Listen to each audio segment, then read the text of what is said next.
Welcome back to July After Dark. Hey, welcome back, y'all. Welcome back to the reboot of July After Dark Season 3. I am your host, July Summers Ellington, but you can call me July if you nasty. Or can you? I missed y'all. I feel like I'm about to come on here and ramble, but I'm going to try not to. But I missed y'all. I want y'all to know that for starters, I apologize for just going ghost on you guys like that. Like, you guys didn't deserve that.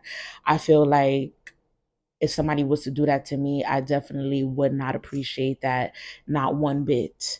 So I definitely apologize for just ghosting you guys or so much of a warning or just explaining anything or even coming out with like just I don't even know. I just felt like I owe y'all an explanation and I didn't give it to y'all. So now this is the long awaited the long awaited apology update and yeah, the season 3 of July After Dark. So if you've been here since season 1, thank you. It was a good game. How you feel? How you feel? And if you're just tuning in for the first time, welcome, welcome, welcome, welcome, welcome. I am your host, July Summers Ellington, the founder of July After Dark, the podcast show. And I am just so I don't know. I'm so excited to be here. That's number one. And when I say here, I just mean on your screen, just you listening to me. Like, I'm just happy that I'm back doing what I love. For a while, it has been a challenge to just even get the motivation to even get up and put a camera on because life is lifing. I'm not going to say life was lifing. Life is lifing. Life continues to life. I'm the type of person that I could give good advice to someone.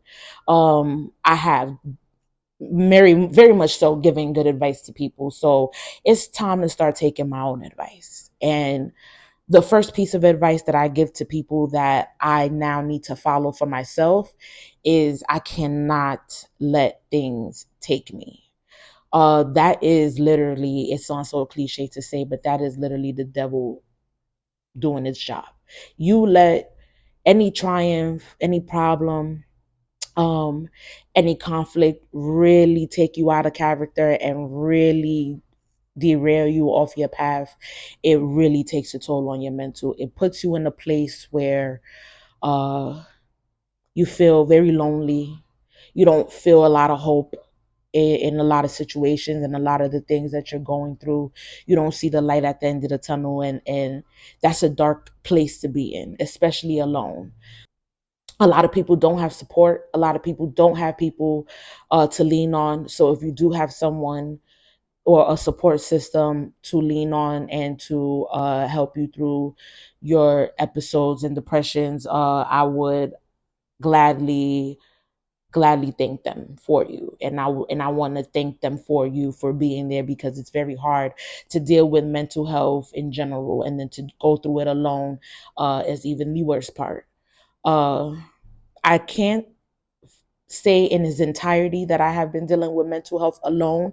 There are lonely parts to it in my story, but other people's story may not seem that way. So, with that being said, that is one of the reasons why I had to step back from the internet. I had to step back from my podcast. I stepped back from what I loved and other things that I was doing, because my mental health was struggling and suffering severely. Right now, today, on this present day, I am okay. Mentally, I am fine. Today is a good day. It's always a good day above ground. So I am okay today. But in the last few months, I have been dealing with mental health very, very, very bad. To the point where it was hard to get out of bed. It was hard to eat. It was hard to stop eating. It was hard to go outside. It was hard to engage with my friends. I actually lost friends over this. I've lost friends over my mental health and how I was dealing with it, and how I chose to go about it. They didn't like it, and they decided to exit out of my life. Listen, this is not for the weak. It's not even for me. And I find solace in knowing that whether I have people in my corner or not, I can still get through this no matter what, because God has the final say at all times. I also feel like part of my mental health problems and a lot of my mental health issues do come from me not fully accepting a lot of the situations and a lot of the problems that happen in my life. A lot of the times, us as human beings don't want to accept the unexpected, don't want to accept the disappointment. They don't want to accept the fact that this is happening to us.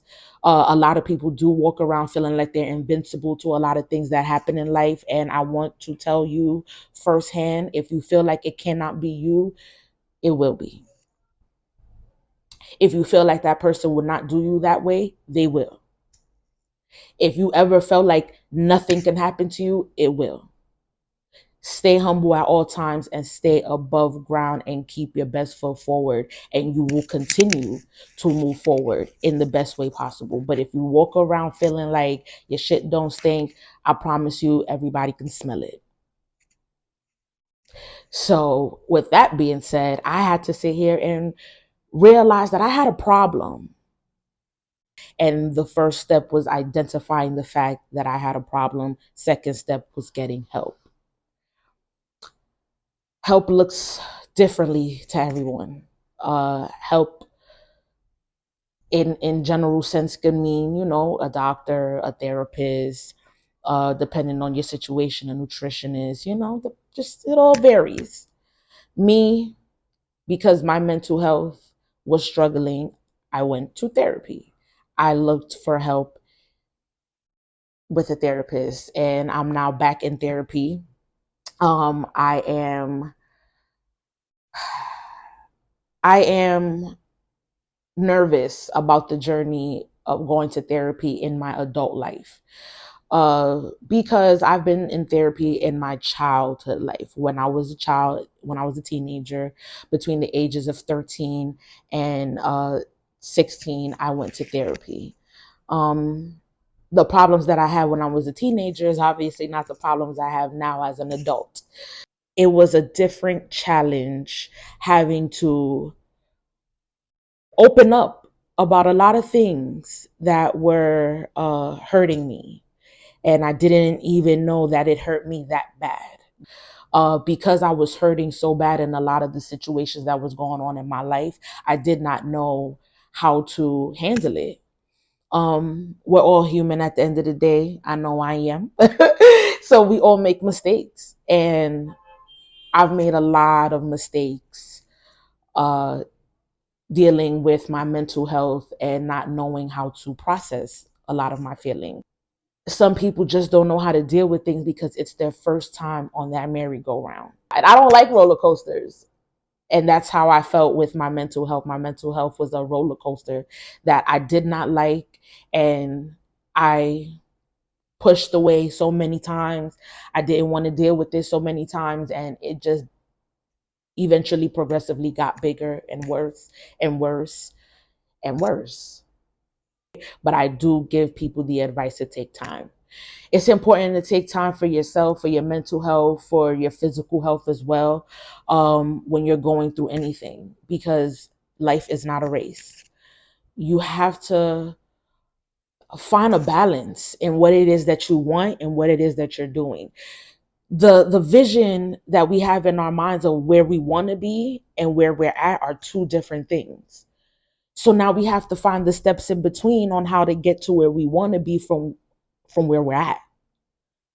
You can't do that if you're exhausted. You can't do that if you're sleep deprived. You can't do that if you're sex deprived. You can't do that if your mind is cloudy and your judgments are cloudy. You cannot do that. So you have to find that time to release all that stress that you have in your body, release that, get back in tune with what your goal is, and find that focus to get to that goal.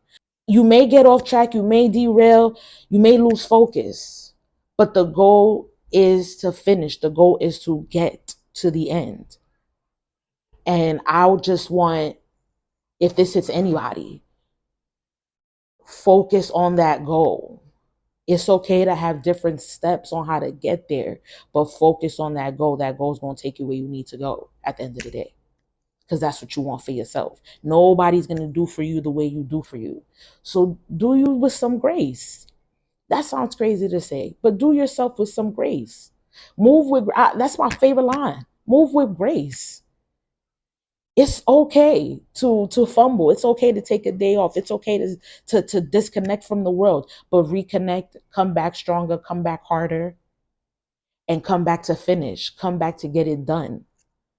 We did not we did not come this far to lose. We did not come this far to give up. And that's how I felt with my podcast. It took a lot for me to get back on camera, but I did not start this to not come back. I did not start this for it to be a short-term thing. This is something that I want for me to be long-term. This is my platform for me to express myself and give little bit of unsolicited advice, because that's what you're going to get with July. You're going to get some unsolicited advice. You didn't ask me, but I'm going to give it to you. And I'm going to tell you, and I'm going to let you know how I feel about whatever, whether you asked about it or not. And then you can tell me how you feel too, and we're going to agree to disagree, have a shot of tequila, and we're going to be good. Because that's what life is all about. I don't have to agree with your whole lifestyle. You don't even have to agree with mine.